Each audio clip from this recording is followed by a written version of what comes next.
know you've worked in so many conflicts around the world, in Kashmir, other places, Sri Lanka, and brought so much of your tools, your hope, meditation, forgiveness. Right now, we have the same situation in Gaza and Palestine, and it seems unsolvable. Both sides are victims and have been grossly victimized. Both sides are perpetrators and have grossly been culprits, as you say. I love that word, culprits. It feels like victims. Both sides are victims. Both sides are victims and both sides are culprits, and both sides have been wronged. Both sides are traumatized.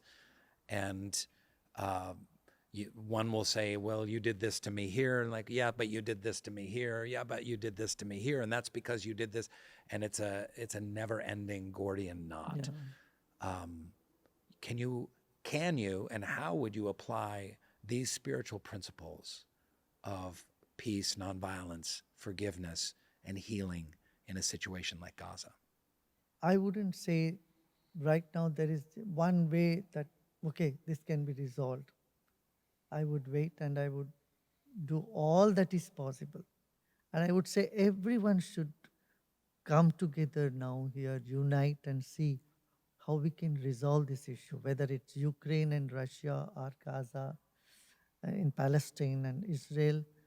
Now Iran has jumped into this. So this needs a bigger approach and dialogue. Start with dialogue. Dialogue and healing the past wounds.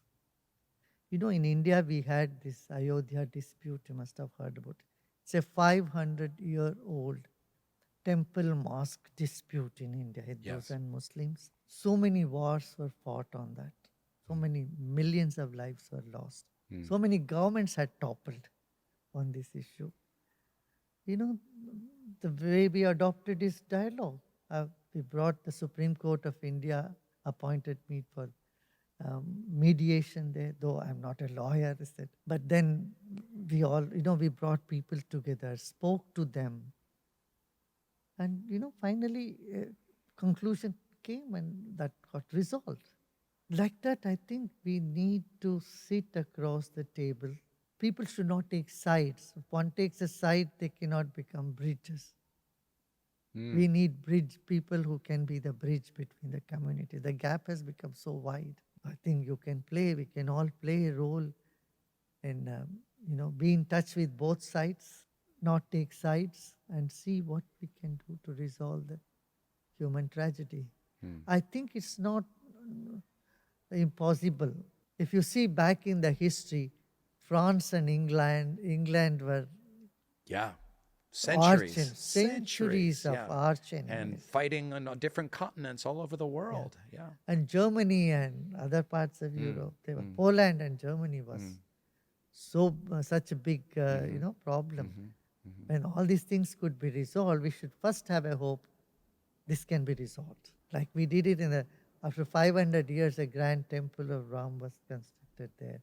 And a place for masjid was also made ready for the Muslims. So make every side happy, you see. All this can happen with the right intention and with the right attitude, people coming together. There is an aspect in you that is not changing. Hey, did you like that video? Why don't you click on this one? Or maybe watch this one? Or click over here.